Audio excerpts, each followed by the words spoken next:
Welcome back to the channel. Today we are going to explore how pirate societies actually functioned and how close popular portrayals in worlds similar to Assassin's Creed Black Flag or Pirates of the Caribbean come to historical reality. When most people think of pirates, they imagine chaotic outlaws driven only by greed, sailing from battle to battle in search of treasure. Cinematic portrayals emphasize dramatic ship combat, sudden betrayal, and fearless captains commanding absolute authority. However, the historical reality of piracy during the so-called Golden Age of piracy was far more organized, structured, and dependent on cooperation than these stories suggest. Pirate crews often operated under written agreements, sometimes referred to as articles. These documents outlined expectations, rules, and the distribution of profit among the crew. Unlike traditional naval hierarchies, where authority flowed strictly from officers downward, pirate ships frequently allowed crew members to participate in decision-making. In many cases, captains were elected. If a captain lost the trust of the crew, he could be replaced. Authority was therefore conditional rather than absolute. The captain typically exercised control during combat, where quick and decisive leadership was essential. Outside battle, however, many important decisions, such as destination, target selection, or division of resources were influenced by collective agreement. This balance between leadership and shared authority helped maintain stability among individuals living under extreme conditions. Life at sea required discipline. Ships operated far from reliable supply points. Food, water, ammunition, and tools had to be managed carefully. Spoiled provisions or miscalculated routes could threaten survival.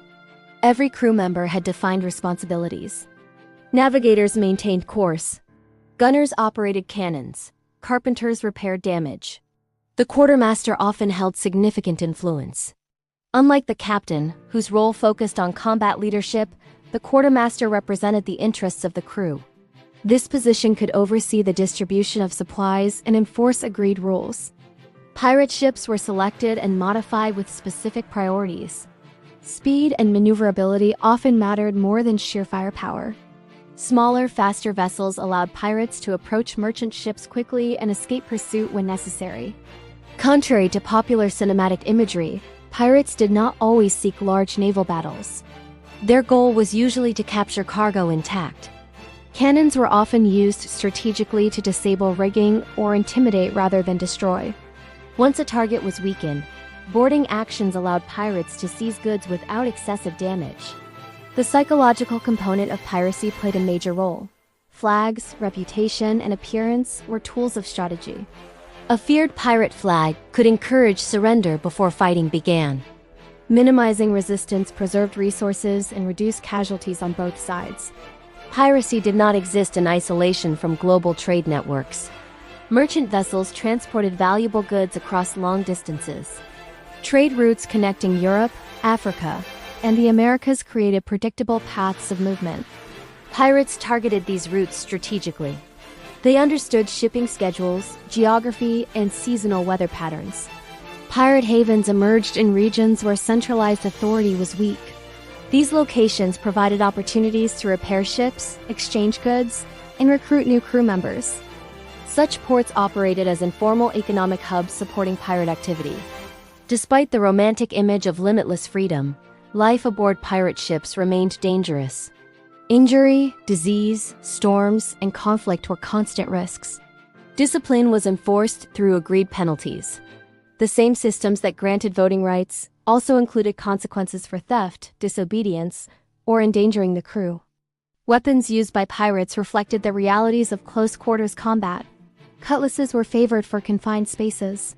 Pistols provided short-range firepower.